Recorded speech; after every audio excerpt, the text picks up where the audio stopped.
Hello, everyone. My name is Stace Kelsch, and I will be your host for today's webinar. I am the program lead and a teacher consultant with the Provincial Outreach Program for Fetal Alcohol Spectrum Disorder. And you may recognize that. We're also known as FASD. We are grateful to be located in Prince George, British Columbia, on the unceded ancestral lands of the Lheidli T'enneh. It is from these lands that we provide FASD-informed training to around 4,000 educators per year. I am thrilled to be a part of today's webinar, as PopFast has been quite focused on enhancing educators' capacity and understanding to provide sexual health education for students impacted by prenatal alcohol exposure. All right, good. The chat is working. So for those of you who are just joining, if you don't mind, adding within the chat where you're joining from and your respective traditional territory, please. All right, an important step in reconciliation is the acknowledgement of traditional treaty lands and recognition for the people of the territory. The Canada FASD Research Network recognizes the historical significance and contributions of Indigenous peoples and their cultures and understands the important role that the Indigenous community plays today and in the future. We acknowledge that we live, work, and meet on the traditional territories across Canada of the many First Nations, Métis, and Inuit, whose footsteps have marked these lands for centuries. A few housekeeping items before we get started. We'll be recording this presentation and it will be available on the CanFASD YouTube channel.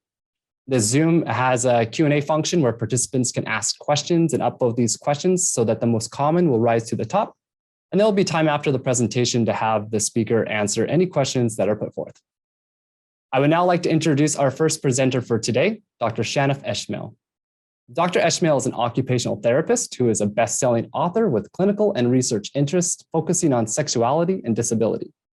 Specific areas of research include sexuality and disability, sexual health education for individuals with disabilities, and technology to increase teaching and learning.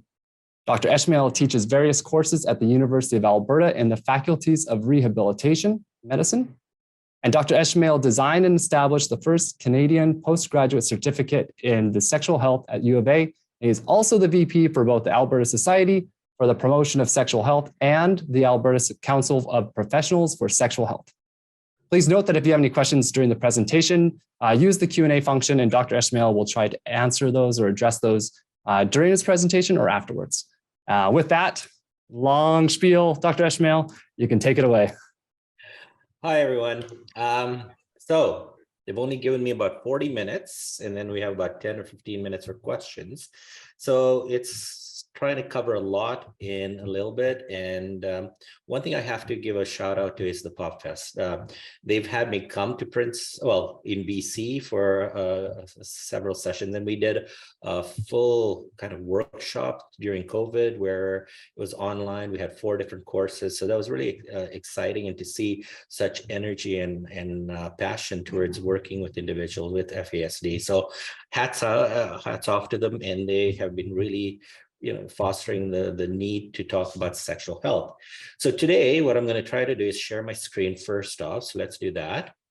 And I think, Stace, do I get a thumbs up? Oh, no, hold it. Share. Is that working? Almost. There we go. Perfect.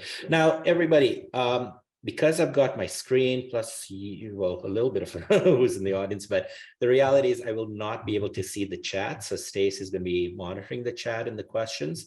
So please, and Stace, don't be afraid of interrupting me. I like to be interrupted. So if there's a good question that comes up that's relevant to what we're talking about, just pop it in, or just Stace is my phone number. You can text it to me, or else just interrupt. I'm fine with that.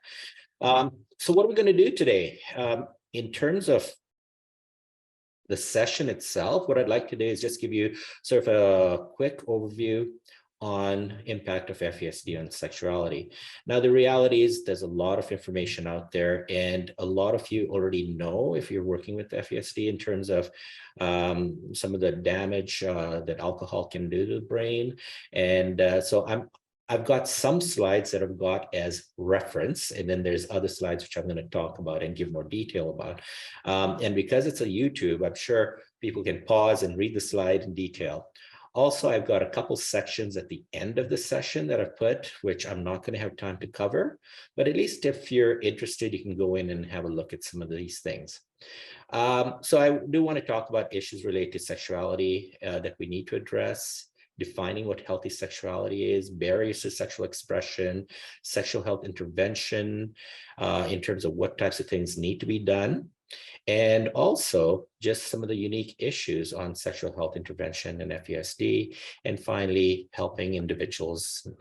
Now, I know that today's session is around research and all that, but I am going to talk about research in the sense that what I'm putting out here is based on evidence. It's an amalgamation of research because unfortunately, when it comes to research and sexuality, it's limited.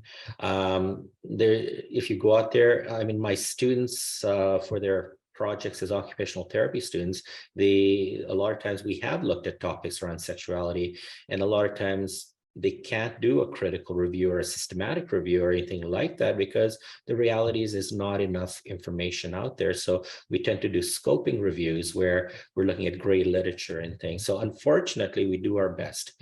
But at the same time, dealing with sexuality is a really important thing, whether it's doing it from a clinical perspective or even from an intervention perspective.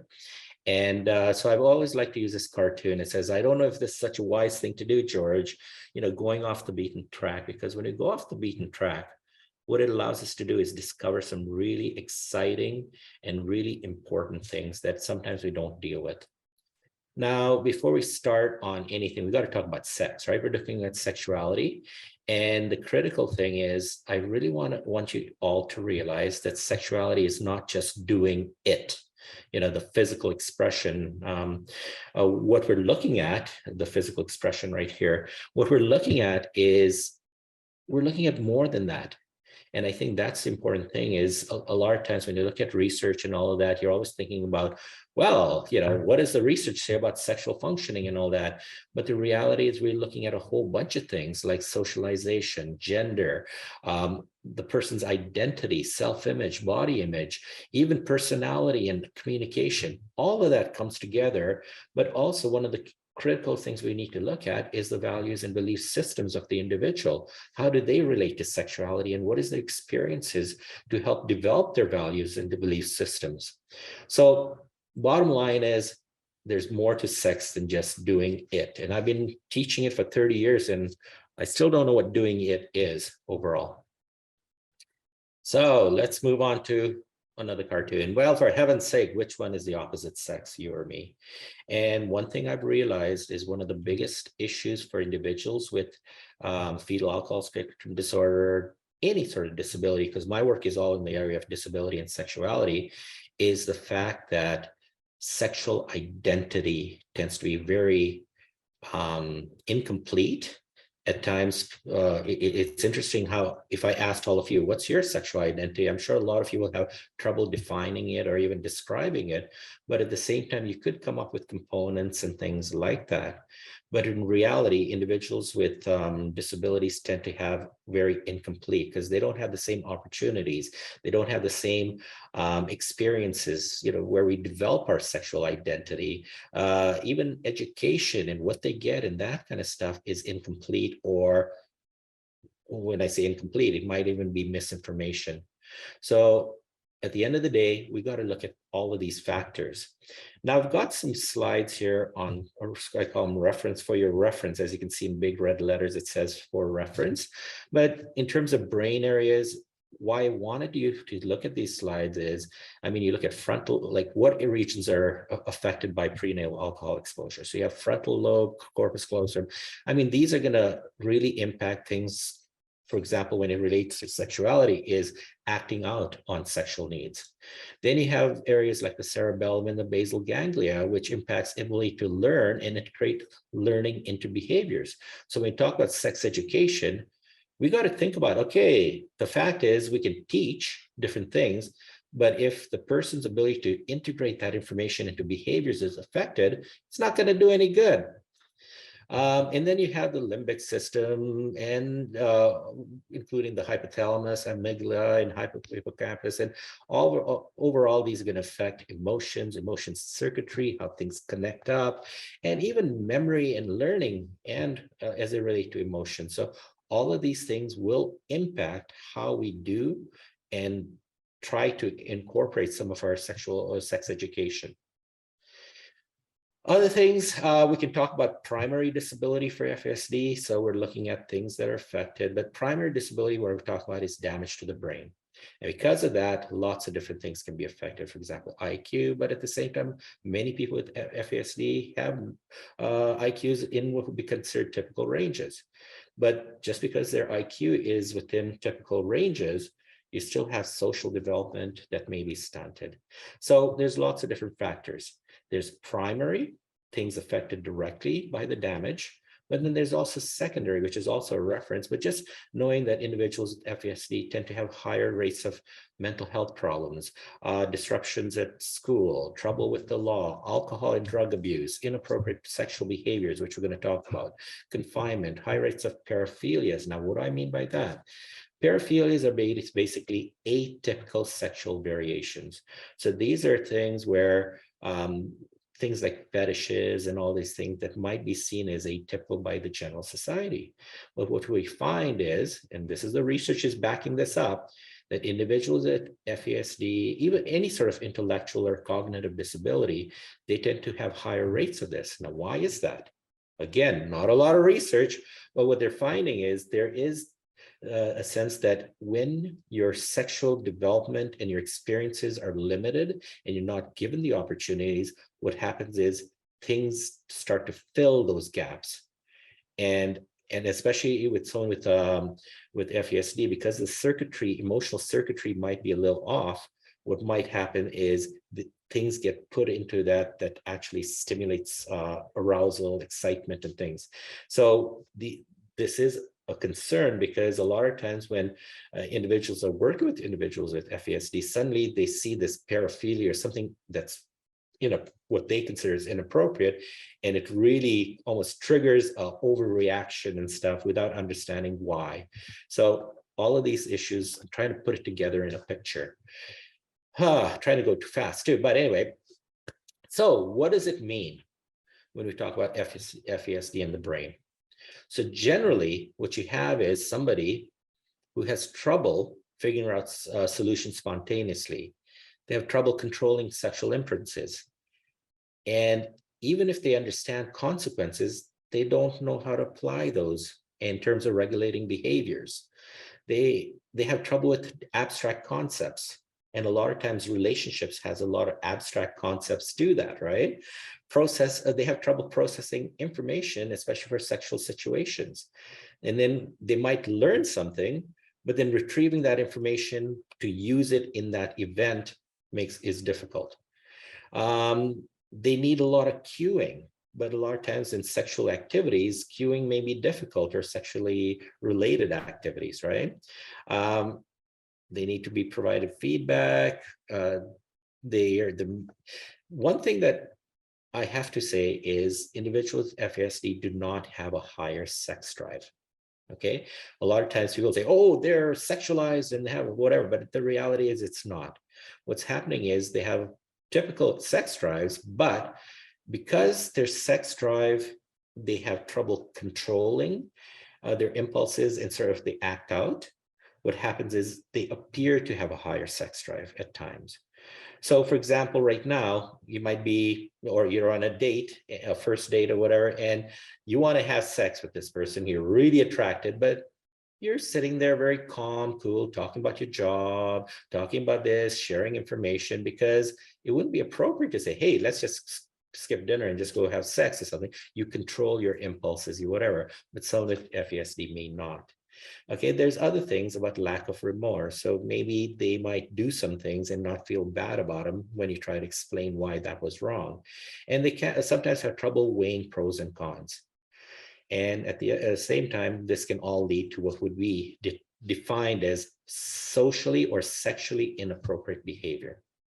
So when we paint a picture for somebody who has FASD, what we see is somebody who has typical hormone levels, but their social development does not match their biological age. And because the damage to the brain interferes with impulse control and all that, you see a lot of what we defined as inappropriate behaviors. And at the same time, the sex education, they may not be receiving enough sex ed, and this information they get is not done properly. So at the end of the day, they're not able to use what they learn. So makes them all at a higher risk for inappropriate behaviors, triggering over response in terms of society and in, like service providers, etc. So this can lead to a lot of issues. So summarized in that slide, which I already talked about. So let's talk about a little bit of research. So when we talk about sexuality and cognitive disability, what I've done is, when I first started in this whole area, I remember, just looking at the research, looking at what's out there when it comes to whether it's FASD, autism, developmental disability, doesn't matter. And but also looking at literature on physical disabilities. And what I found, which was really interesting, is there was a lot more research on sexual function for individuals with physical impairments. So you can find lots of good, literature on, spinal cord injury and having erections and sexual function and all those kinds of things. And yet you don't find very much for individuals with FASD or autism or any sort of intellectual disability or cognitive disability. So what's going on? And yet, when I look at programs, I mean, actual sexual health programs, I found very little in terms of enhancement programs for people with physical disabilities, but lots and lots and lots for people with intellectual or cognitive impairments. So what's going on there? And I'm saying, like, what's going on? But there's a very insidious sort of motivation for research. See, when it's a physical disability, there's this thing about, well, we got to help them understand their physical function so they can be sexual. But when it's a cognitive impairment, what happens is there's this attitude, well, we need to make sure that, like, a lot of times, I'll give you an example. If I had a spinal cord injury and I'm a 18-year-old male, and I'm thinking, I've lost my sexual functioning, I can go online, I can learn a lot of things, and I realize that my sexual abilities is going to be limited compared to somebody who doesn't have a spinal cord injury. And a lot of times I'll self-limit. I'm not going to put myself out there. I'm going to, not go out on dates and stuff like that or whatever. I'm going to self-limit and kind of filter things. But no news is good news. However, somebody with a cognitive disability, what happens here is they have urges, but a lot of times their sexual urges and all that doesn't match their intellectual abilities, and they act out, they do things, they touch someone inappropriately, they might do something that it feels good, they do it, right? And suddenly there's a problem. So what do? You need to fix the problem. And at the same time, you're afraid that they're going to put themselves in harm's way, like put themselves in risky situations, on and on and on. So at the end of the day, what happens is the programming that you look at for people with intellectual disabilities, FASD, on and on and on, is all about control and harm reduction. It's not about sexual expression, enhancement, improving, or all of those things. It's all about control and management, which is kind of sad. So let's talk about that. I'm just going to give you some quick stats, just some things around cognitive disability and sexuality and inappropriate behaviors. Like a lot of times the mean age of onset of inappropriate behaviors tends to be around 9 or 10. 40 to 50% of children demonstrate inappropriate behaviors. These are children with intellectual disabilities. Again, I've lumped it all together because there's not enough research just on FASD, or not enough research. So I've kind of lumped everything together to give you an idea. 50 to 55% of adolescent and adults had repeatedly displayed inappropriate behaviors. 50% of individuals with cognitive disabilities had repeated problems with inappropriate. 80% of individuals with cognitive disabilities had experienced physical or sexual abuse, higher rates. Similar frequencies of inappropriate behaviors between males and females. Females with inappropriate behaviors tend to be around boundaries and promiscuity, while males tend to get into trouble with the law and are more coercive and non-consensual. But one thing that has to be understood, there's an absence of malice. So when they do coercive or non-consensual behavior, it's not like they're trying to do harm. It's just kind of meeting a need. And sometimes it's, well, it's seen as harmful, etc. And females are more likely to be victims, while males more likely perpetrators. And being a victim of sexual or physical abuse or violence has been found to increase the odds of inappropriate behaviors. So not only these individuals with cognitive disabilities are at higher risk, but because they're at higher risk and they get, they experience these negative aspects of sex, leads to inappropriate behaviors. So one thing I want to say is I've been talking about inappropriate behaviors because that's what people tend to focus on, and that's what the research is on. However, what we need to do is flip the switch. We need to go from not looking at inappropriate behaviors and controlling, but actually looking at healthy sexual expression. So yes, Billy, masturbation is normal, but not at the dinner table. So unfortunately, this is like a webinar and interaction is very limited, but I would like you to quickly, because we don't have a lot of time, and you can continue on because I'm going to move on to the next slide in about 30 seconds, but just think about the types of things you've experienced or observed or envision may arise related to sexuality in individuals with FASD. So this is where we, Stace earns his keep, and he kind of is going to get that, and I'll probably get him to summarize or kind of give us a quick rundown of the types of things that are coming up. But in the same sense, what I'm going to do is I've been doing these sessions, and we did a very similar activity in BC, as well as I've done a couple of sessions here in Alberta, and the types of things that come up, I mean, things around basic sexual health education, how do you deal with direct questions about sexuality? And a lot of times teachers, service providers, etc., get direct questions about their own sexuality and how do you deal with it. There's issues around self-care, hygiene, menstruation. I mean, we actually wrote a book, me and 4 other students wrote a book on menstrual management for girls with special needs. And because we've ran into several cases where the reaction of the young girl when she hit puberty and started to have her period, it was so detrimental to just the reaction and the anxiety and fear and things that happen. So we've created a book, and it's actually doing really well, and we're getting a lot of positive feedback about it. Dr. Esmail, could you share the name of that book, please? Oh, it's called Menstruation and Me, for a book from, and I'm the author, so it's called Menstruation and Me. I had to think of that. There's a few comments in the chat as well if you wanted to touch on it, but some issues that have been identified is around even caregivers having those healthy conversations about sexuality, and most don't know how to approach it or talk about it. Inappropriate sexual behaviors between siblings, both with FASD.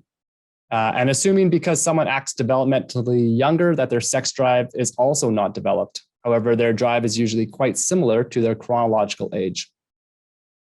Yeah, we have a very knowledgeable audience, it looks like, because you're all right on all of those things, because there's so many different issues that come up. But one of the big things also that comes up is the whole aspect of safe sex. Individuals with FASD have the same levels, if they're sexually active, etc., as other individuals with cognitive disabilities, as well as mental illness. They tend to be at a higher risk for unplanned pregnancies, higher risk for being victims of sexual assault, abuse, being taken advantage of, or on and on. So lots of negative aspects, and STIs, etc. So safe sex needs to be talked about. And another big one is masturbation. Appropriate education, when is it done, when it should be done, etc. Boundaries and permission around consent, public versus private, exposing behaviors, compulsive sexual behaviors, voyeuristic behaviors, and finally, sexual orientation and identity and all of those. So individuals with FASD, they tend to basically, they're always being taken care of. There's a culture of obedience and compliance because they always have caregivers. There's always someone directing them. They have very little chance to develop their own autonomy and stuff. So they are at a high risk for negative aspects of sexual activities and things. So basically, one of the big factors is limited or lack of sex education and knowledge of typical social and sexual limits. So we have this question. We want healthy sexual expression, but at the same time, there's also this chance, and a lot of times people say, well, let's not talk about sex because all it's going to do is lead to inappropriate behaviors. So how do we balance that out? And I've got here, what's going to happen, right? What are the fears and stuff? So bottom line is, what's your greatest fears? I'm worried about my oldest daughter, not in the sense that she'll be acting out, but that she will be very easily persuaded by herself. She is now 12, very attractive and physically mature, and although socially and emotionally very immature, and is going into high school in the fall. Father with a child with FASD. So basically, we're kind of this balancing act. You know, at times there's individuals are seen as asexual beings, and other times as sexual deviants. So yes, we want to applaud mainstreaming and normalization and social integration. However, sexuality and sexual expression brings up a lot more controversy and tends to be a lot more highly charged. So we always think about what is healthy sexual expression. Okay.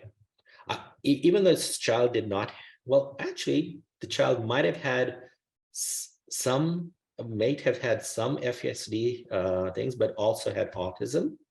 And there's this child that I was dealing with where this kid who was a happy, healthy kid with significant cognitive challenges, but what was happening in school was he was masturbating.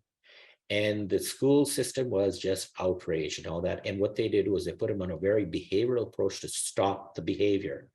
But what happened was they're stopping the behavior, but they were, whether it was at home or at school, etc., and they stopped the behavior. The same happy, good kid was now aggressive, very depressed, etc., and he hit another kid.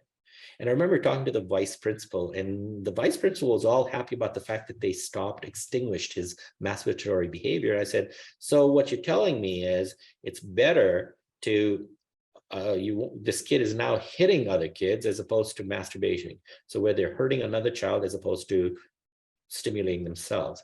Like, I mean, the attitudinal, what is better? So, I mean, how can we look at how do we sort of facilitate healthy sexual expression? So what is healthy sexual expression? From your perspective, think about if I were to ask you, what is healthy sexual expression? And I've got here, be aware of your heteronormative bias, because we all tend to kind of fit sex into these certain slots. So we're not going to have time to talk very much about it, but I've got a list here of what is healthy sex versus harmful sex. And again, when you're on YouTube, you can come back and look at these in more detail, but it kind of gives you some ideas of what's considered healthy and abusive or addictive sex. So what is healthy sexual expression? Usually it involves recognizing, celebrating that everyone is sexual, emotional and social communication and connection. There's a CERTS model by Wendy Maltz, talks about consent, equality, respect, trust, and safety. However, what happens when somebody, for example, with FASD, does not have the capacity to give consent?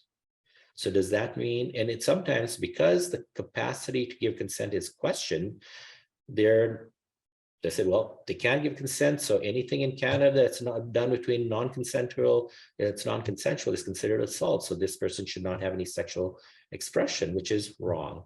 So we need to change our perspectives. And I've got here, Intercourse is just one tiny aspect of sex, like one tiny planet in an infinite galaxy of erotic possibilities.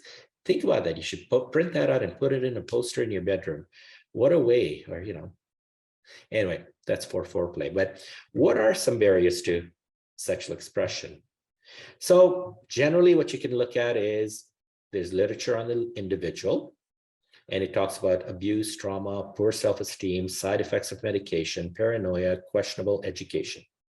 Then there's attitudinal things from us as society, limited circle of friends, social contact, inappropriate and informal sources of information, attitudes and comfort of service providers, teachers, etc. And then there's this whole structural thing where we want to protect these individuals. So we talk about harm reduction. We tend to isolate, overprotect, control, living arrangements, on and on and on. So it doesn't give these individuals opportunities. So I've got here the disability dilemma. For people with disabilities, there's a difficulty. There's a difficult balance because we want to empower, but we also want to protect. So how do we address sexuality, and what does the literature say? So I've broken it down into 3 categories. There's direct care, education, and advocacy. So let's talk about, well, and what does promoting healthy sexuality do? It tends to decrease unhealthy and abusive forms. And if you promote healthy sexuality, if you don't, it will lead to worsening mental disorders, etc. And it will lead to acting out. So basically, by supporting and facilitating healthy sexuality, what you can do is minimize the risk of abuse, assault, etc., but also decrease all the inappropriate stuff that's happening. So we need to change the dialogue on this. So of course you can't touch it. You already broke yours off. So let's talk about education first. All right.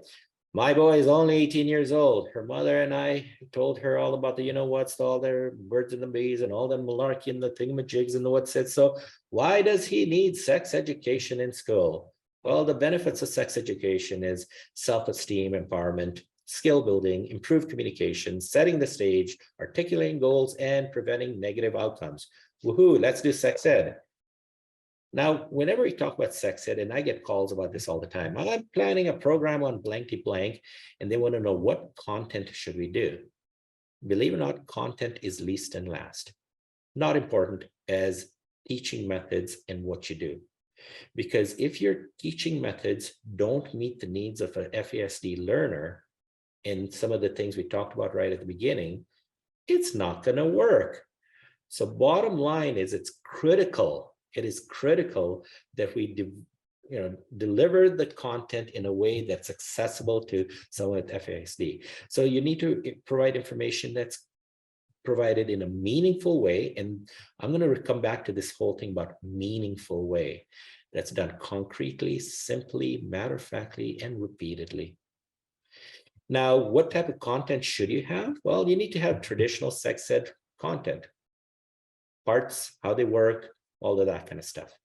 But you also need to talk about impact of FASD on sexuality. And I've got direct, no sugarcoating, saying that because of your FASD, this is the kinds of things you're going to have difficulty with, and being upfront and direct about it. You want to provide information on STIs, safe sex, and techniques for managing high-risk situations.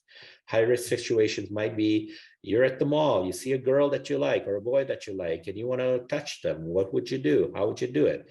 Or somebody comes up to you, you're sitting beside someone in a bus, and suddenly you're attracted to them. What are you going to do about these kind of things? You want to talk about skill building. So actually demonstrations on doing, how to talk, how to negotiate. So doing things like role playing, behavior rehearsals, and modeling. That all sounds wonderful. However, when you're looking at sex ed for somebody with FASD, there are unique issues we need to deal with. So I've got another funny, no daughter of mine is going to learn sex education in school. I'll explain to you all the facts of life as soon as you're ready. When are people ready for sex ed? I don't know. Another thing that I tend to say is you want to provide sexual health education that is accurate and age appropriate information, so tailored to the chronological age of the person. So if the person is 16, you should provide information that's appropriate for a 16-year-old. Because remember, biologically, they're going through puberty, they're all of that kind of stuff. However, when you're teaching sexual expression, that should be based on their functional age or parent age. So what do I mean by that? So if you have an 18-year-old individual who's functioning at maybe a 10-year-old level in terms of social development, then what you should be doing is teaching them about sex ed that an 18-year-old thinks. So intercourse, where babies come from, safe sex, consent, all of those kinds of things. But if their social developments at age 10, now should a 10-year-old be having intercourse? Probably not. Should a 10-year-old be masturbating? Sure. Should a 10-year-old hold hands and maybe cuddle? Why not? So there's, what you're doing is talking about expression at their functional age, but information and all that at a level they can understand, but based on their chronological age. Because we are animals, we are biological animals, and what happens is sometimes nature takes its course. So we might not fully understand, but we can do. Okay. And teaching methods should be tailored to their intellectual abilities, concrete versus abstract. And remember, context is everything, and I'll come back to that. Now, advocacy, basically what you want to do is transform structural barriers, because a lot of facilities, schools, etc., have structural barriers in place to protect these kids. But what you want to do is transform these structural barriers into healthy opportunities. So you want to look at organizational and institutional policies to prevent sexual expression, to change them to allow for expression. You want to give these individuals opportunities to interact with others, because a lot of times the interactions tend to be functional rather than, for them to make friends and personal relationships and stuff. Parental and guardian education and support is critical. Parents need our support. And we want to facilitate change from harm reduction to healthy sexual expression and contextual changes, living arrangements, program development, all of those need to be looked at. So this is from an advocacy perspective. Like I said, I only have 45 minutes, so we can't go into too many details on everything. The last one is direct care. What do we do? Now I've got here sexual health intervention for FASD. What is the difference? Is there a difference? And when I say intervention, education is part of intervention. And yes, there is, and I've got here, looking at programs for persons with FASD and inappropriate sexual, nothing has been scientifically validated except the use of medications to control behavior. So I've got here, if you keep doing what you've always done, you'll keep getting what you've always gotten. I get calls, probably it's slowed down a little bit over the last while, but I used to get a call at least once a week. I have a blank, and this kid is doing this, and I've been trying this, and this is what and it's not working. What should I do? So let's think about what's going on. So you're dealing with two interrelated issues. You've got cognitive deficits, where we talked about impulsivity, lack of ability to delay gratification, etc. And these put the person at a high risk. Now, as they improve cognition, cognitive function / understanding, it will improve the person's capacity to benefit from the intervention. Now, there's other thing is the basic human need for sexual expression. Like I said, we are all human beings. And what we need to do is we have a drive, we have hormones and all that, and it causes us to act out on these behaviors. Now, typical kids learn these behaviors as they develop, or as they go through, and socialization and stuff, and they know what's appropriate, what's not, and they still get into trouble. Well, kids with FASD may not have the same opportunities. So a lot of times their basic need for sexual expression leads to what's termed as inappropriate behaviors. So how do we do this? Now, the thing is, when I look at this, there's programs versus programming. So what is the goal? A lot of times the goal of sexual health education programs tends to be focused on programming the kid to stop certain behaviors, and that's it. What we want to do is have programs so that they help internalize skills so they can use those skills for healthy sexual expression, as I come back to that. So I've got here, my son acts out sexually most often when he's overstressed, overtired, or I'm gone. He can quote the rules, knows them all, will tell you afterwards what he did was wrong, but it still doesn't stop him. We are in a mom-enforced lockdown, and he does know why, but it doesn't make it any easier for any of us. So what you see is a lot of individuals with FASD can tell you the rules, tell you all that kind of stuff, but at the end of the day, they don't use those skills.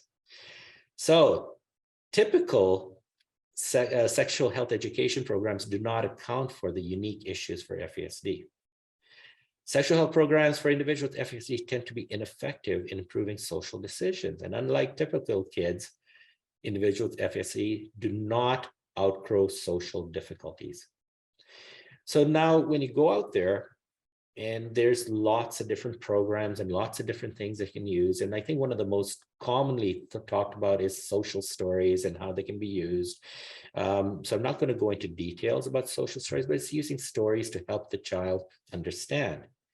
But remember, when a child has limited ability to empathize, emotional connection, etc., social stories may not be as effective. Then you have things like circle programs where you talk about where does someone fit into and what can you do in terms of touching and interactions and stuff like that. And then there's a whole bunch of different things on, these are boundary flip books, and it gives you sort of ideas and sort of pictorially shows those things. Unfortunately, what we're finding is if you just go online, buy something, looks good, and then you try to just plug the person in, it's not going to work. What we're finding is, especially with FASD, you need to make sure that what you're doing is specifically tailored to the child. So going back to social stories, what you want to do is not just use a social story that comes in the book, but actually put the person in that situation. What I found works also is actually, if it's in a school system, you might even have the child in the room and then say, well, Mary sits here, Joanne sits here, you sit here, and actually do the social story with real life situations. Maybe you don't use a real life child, but you might have a teacher's aide playing Joanne and someone else playing Mary, and actually scenario. So the social story is real. And at the same time, you're not only talking about abstract, well, she feels bad. No, Joanne actually acts out and say, that makes me angry or whatever, and walks out or, does whatever. So you're actually making it real so that the person is more likely to integrate and understand the content. Right. And you can use all of these. They're great resources, but make sure the resources have to be very tailored to the individual. Make it real. Behavior modification. Generally what you're finding is behavior modification has limited benefits. And a lot of times they're not appropriate because sometimes you might give a negative reinforcement. Okay, you get a timeout, go to your room.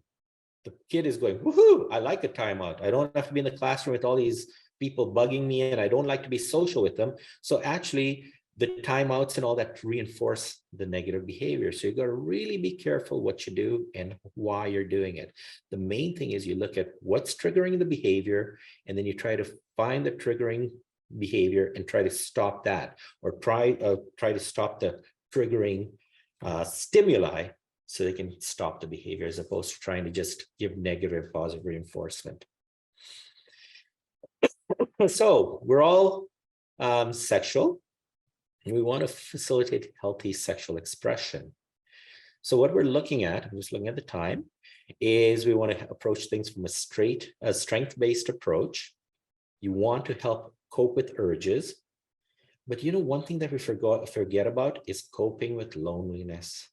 A lot of times these kids don't have the same friend circle. They don't have the same social experiences or opportunities. And a lot of times it's not sex, they're just lonely. You want to model what they see. And I mean, you want to show them what's proper behavior. Acceptance and redirection. Being different is okay. and look at options and alternatives like clubs, exercise, healthy occupations, and activities. So when it comes to FASD and sexual expression, there's no right or wrong way answer. There's no right or wrong person, but someone has to do it. Provide opportunities for expression. The needs of each gender are usually different. So look at it from what their needs are.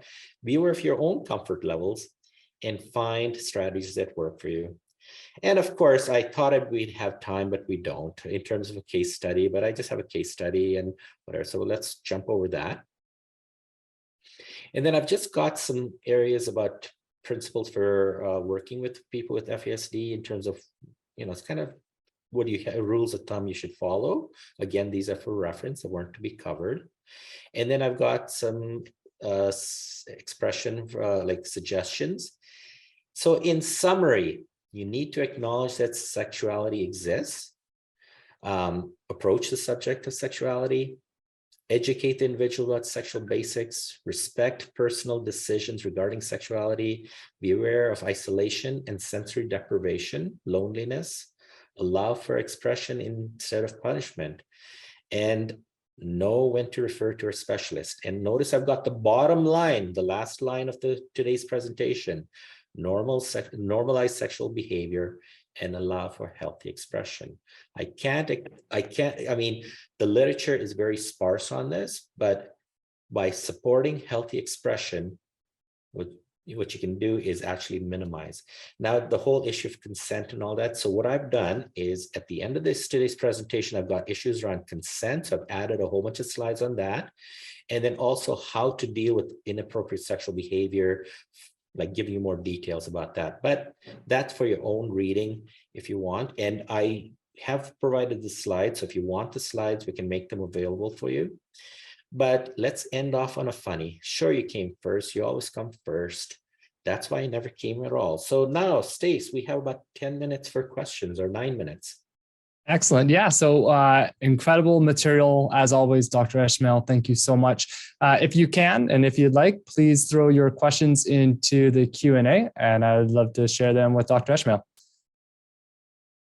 And while some questions get thrown in there, one of the things that I think that I recall from a previous presentation that you touched on here as well is the importance of sometimes the difficulty around generalizing and transferring those sets of skills to different scenarios, different situations. And so as educators, when we're, teaching this sexual health curriculum to students within the classroom, how important it is to specifically teach these concepts, both at their chronological and developmental age in a variety of different settings where they may be experiencing those interactions.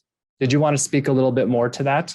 Actually, you're hitting in those slides I have later on inappropriate sexual behavior and dealing with it. One thing about is generalization is very difficult for individuals with FASD. So what you want to do is kind of give them guidelines, but also there's sort of stopgaps. So you're saying, well, if this happens, what would you do? And you kind of talk about these things. And if they get to a point where they're not sure, automatic, it's almost like stop. They back off, and then you give them strategies on what to do. So the first thing I want to do, if they're in a situation like that, where it's a high risk situation and they don't know what to do, they just automatically stop, back off, and they might phone or ask a safe person. Who's a safe person? It might be mom or dad. It might be the service provider. It might be a teacher. It might be whatever. So that's when they say, stop. I don't know how to, figure out this situation. So then they ask, what should I do in this situation? Like, I really like Joanne's hair, and she's looking really nice today, and I really want to touch it. But I told her she's nice. It looks nice and she smiled. Is it okay for me to touch it? Well, I was told not to touch it. She's not part of my circle. Stop, go to Stace, who's a teacher, and say, Stace, what should I do in this? And Stace would say, well, that's not appropriate to touch her hair, and explain, etc. Right? Thank you. And yeah, generally, it's difficult. Yeah. I hope you have a wonderful day and really appreciate it, Dr. Esmail. Excellent information as always. Thank you. Bye-bye. Goodbye. All right, I would now like to introduce our second presenter of today, Sarah Moss. Sarah is a graduate student in the Clinical Child and Adolescent Psychology program at the University of Guelph. Her research interests include understanding the offending trajectories of vulnerable individuals who are at risk of becoming or remaining involved with the criminal legal system. This has evolved to including how sexuality is understood in individuals with FASD. Sarah could not join us in person today, so we have her presentation pre-recorded. And with that, we will now play Sarah's presentation. Thank you for your interest in this portion of the webinar. My name is Sarah Moss, and I'm going to be presenting on the findings of a scoping review focused on sexuality and FASD. I'm a graduate student at the University of Guelph, which resides on the treaty lands and territory of the Mississaugas of the Credit, and this is our land acknowledgement.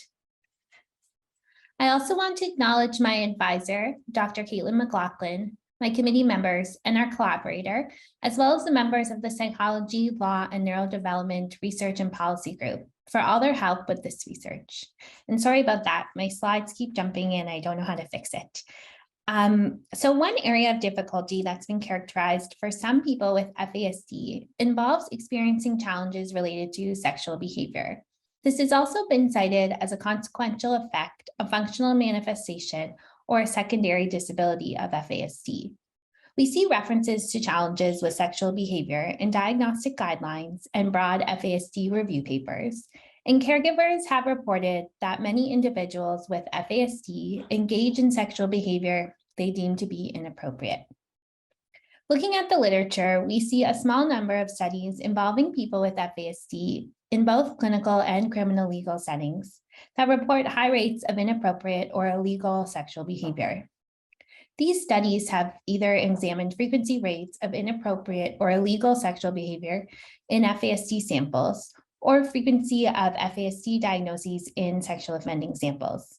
Sexual abuse victimization or sexual exploitation or suggestibility has also been reported at elevated rates in individuals with FASD.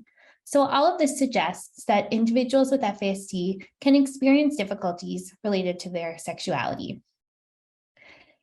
Despite early recognition of this area of difficulty, studies have tended to take a circumscribed and narrow approach to understand select aspects of sexuality. There also tends to be a focus, there also tends to be a focus on behavioral aspects of sexuality, especially those that contribute to interpersonal and legal difficulties, without an equal consideration of other facets related to the development and expression of sexuality more broadly. So we can use the definition of sexuality from the World Health Organization to expand on our understanding of these other facets of sexuality. The first part of the definition that's been highlighted in yellow refers to different ways sexuality is experienced and expressed in addition to behavior, such as through thoughts or through attitudes. The second part of the definition in yellow highlights the different factors that may influence one's sexuality. When speaking about sexuality or aspects of sexuality throughout this presentation, this is what I'm referring to. So when examining the literature on sexuality, we saw the value in applying theoretical frameworks to capture the interactions of these various factors that can impact one's sexuality, as mentioned in the WHO definition. So the first theoretical framework we examined was the biopsychosocial model, which suggests that there's an influence of multiple biological, psychological, and social or cultural considerations. The second theoretical framework we applied was the bioecological model, which proposes dynamic and bidirectional interpersonal interactions between individuals and their environments. And sorry for the background noise there. So integrating the biopsychosocial and bioecological frameworks into the examination of sexuality in FASD has two intended goals. First, their application helps to ensure that sexuality is considered from an evidence-based perspective by relying on literature that supports the exploration and operationalization of the topic. And second, using these frameworks helps to create a shift toward exploring FASD from a strength-based and holistic perspective by broadening the investigation of sexuality beyond aspects considered inappropriate, illegal, or a consequential effect of FASD. So that brings me to our present study, where we know that there are gaps in the existing literature on sexuality and FASD. We know that there are differences in if and how aspects of sexuality and FASD have been examined. And we know that there are challenges with sexual behavior for some individuals with FASD, and it's an area of concern, but we don't know what's being done in terms of management. So all of this suggests that there's a need to examine the current literature focused on sexuality in FASD through a scoping review. So the aim of our review was to map the extent, scope, and nature of the current literature on sexuality within FASD and identify knowledge gaps using biopsychosocial and bioecological models as frameworks to guide data synthesis. A series of research questions was developed to guide the exploration of the current literature that are outlined here, but I'll review each one in more detail when I present our results. The preferred reporting items for systematic reviews and meta-analyses extension for scoping reviews, PRISMA SCR, and established scoping review guidelines were used to guide our process. The inclusion criteria were determined using the Joanna Briggs Institute population/participants concept and context framework. Sources were included if they involved humans, inclusive of children to adults with PAE and or FASD or diagnosed with FASD. Sources had to examine any aspect of sexuality and had to be peer-reviewed published contributions. The study selection process is outlined here in the PRISMA figure, and the final review included 53 sources. So our first research question was, in whom has sexuality been studied in PAE or FASD? And here are the details across our included sources. So most came out of North America. We included 7 theoretical sources and the rest were empirical studies. Many of these studies used the individuals themselves with PAE or FASD or contrast samples as data sources. Almost half of the sources were focused on children or adolescents, and most of the sources included mixed gender/sex samples, which we appreciate are not synonymous, but were grouped this way based on the information provided. The second part of our first research question was to look at the study aims or objectives. So here is a breakdown of the aspects of sexuality identified across sources. And we can see that some examined more than one aspect.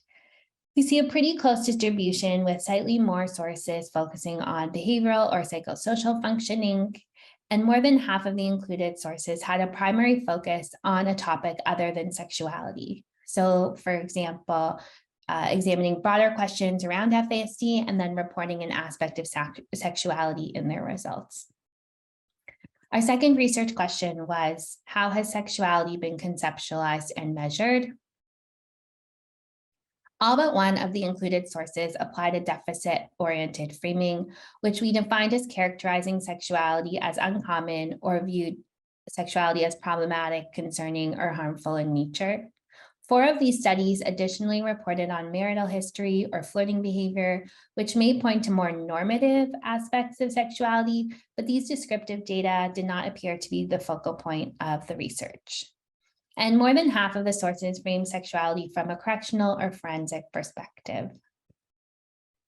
The second part of our second research question was focused on identifying the aspects of sexuality across sources following the biopsychosocial and bioecological frameworks. 4 sources examined cryptorchidism, which is the absence of the testes descending from the abdomen to the scrotum. 10 sources examined pubertal onset, and 5 sources examined sex hormones. The most frequently identified psychological aspect of sexuality was sexual abuse and victimization, which was considered in 11 sources. This could include physical abuse as well. So some studies asked about these 2 types of abuse in conjunction, which is why there's an asterisk there. And the abuse could involve experiences in childhood or adulthood. And paraphilias, which are atypical sexual interests, were mentioned in 3 sources without much additional information provided. The most identified social aspect was sexual offending or illegal sexual behavior, which is characterized this way because of its harm to others. Illegal sexual behavior was identified in 12 sources. 9 sources identified difficulties with sexual behavior, and 3 studies included marital history as part of their participant demographic data, as well as 1 qualitative study focusing on relationship challenges. Our 3rd research question was, what risk and protective factors are associated with difficulties related to sexuality in FASD? Only a small proportion of the included sources examined these types of factors, often in one-off mention, or were considered more so in the theoretical versus the empirical sources. So we don't want to overinterpret these findings. We do see some factors identified as being associated with challenges with sexuality related to inappropriate or illegal sexual behavior, and these fell into biological, psychosocial, and social facets, but we need to be mindful of limitations of the research. So with that said, I'm not going to go through each factor individually. Our 4th research question was, what is known about prevention, support, and intervention strategies addressing sexuality? 7 sources mentioned intervention strategies for challenges with sexual behavior in individuals with FASD, but only 1 offered broad suggestions for managing illegal sexual behavior, while none cited specific prevention, support, or intervention programming aimed at individuals with FASD experiencing challenges outside of legal contexts. Sources mentioned practice recommendations for service providers, such as including FASD screeners in all assessments and using multidisciplinary approach to assessment, both by drawing on different types of expertise, as well as considering different approaches to assessment like neuropsychology testing. Clinicians were also encouraged to receive training on improving their understanding of the intersection of sexuality and FASD, and clinical recommendations were also discussed for how service providers can adapt their sexual offending programs based on cognitive and culturally relevant needs. So in conclusion, when we consider the empirical research on sexuality and FASD, we see a limited number of studies focused on this topic, and in many cases, a reliance on small sample sizes. I didn't go into the findings of the included studies, both because I'm short on time, but also because they offer inconsistent or non-significant findings. So we can't say with certainty how PAE and or FASD may be associated with these different aspects of sexuality that have been identified within the literature area. In addition, the theoretical sources included didn't offer a fulsome consideration of sexuality and FASD in tandem, so we're still left without an adequate understanding of the topic. All but 1 of the included sources applied a deficit-oriented framing, and aside from the biologically focused sources, most of those identified disproportionately focused on difficulties related to sexual behavior. The recognized complexity of sexuality that was included in the WHO definition was not identified within the current literature. So this highlights a critical need for a more comprehensive and balanced examination of sexuality in FASD. We also need a greater understanding of risk and protective factors outside of a sexual offending context.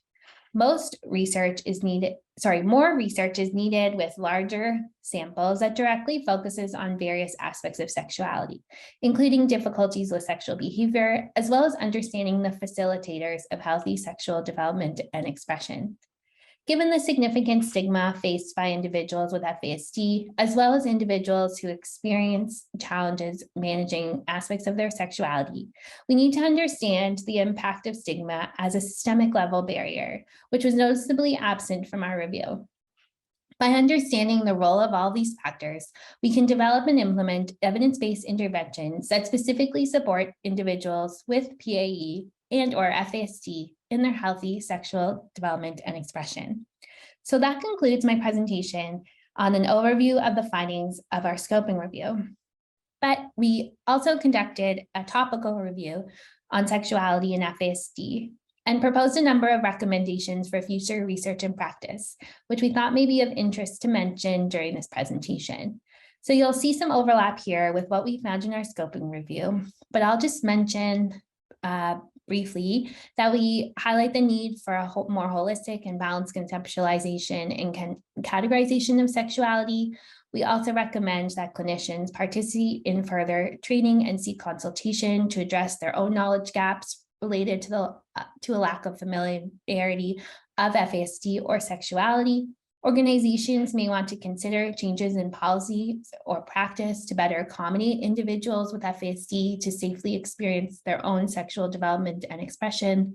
And last, we recommend the need for more research and understanding to effectively characterize sexuality and FASD, which can be achieved through efforts related to early identification of FASD, as well as developing assessment strategies and intervention programming addressing various aspects of sexuality, which can facilitate clinical prevention and support efforts across the wide-ranging spectrum of people with FASD. And now that truly concludes my presentation. Thank you very much for listening and enjoy the rest of the webinar. Wonderful. Thank you so much, Sarah. So much great information there, and really appreciate you sharing that with all of us.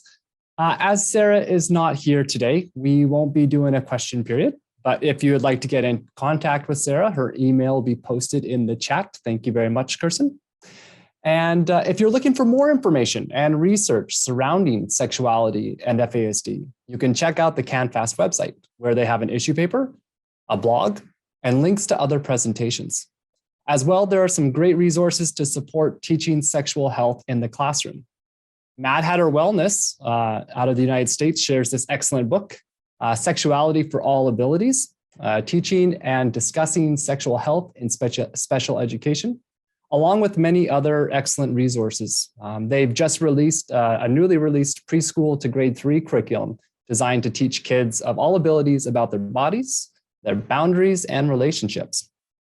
Another good resource is teachingsexualhealth.ca, which is out of Alberta and offers free lessons, plans, and even webinars and workshops. And finally, you can check out amaze.org. This site makes sexual education accessible and fun through its engaging animated videos and comprehensive digital resources. I'd highly recommend it, especially if you have younger individuals that you are supporting. A big thank you to our presenters today. I would like to thank each of you for joining us today and hope you will join us in future webinars.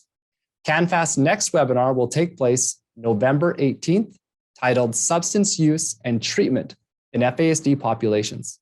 To get more information on CanFASD and to stay in the know with respect to all upcoming webinars, please check out CanFASD's website at www.canfast.ca or follow them on their social media channels to find more resources.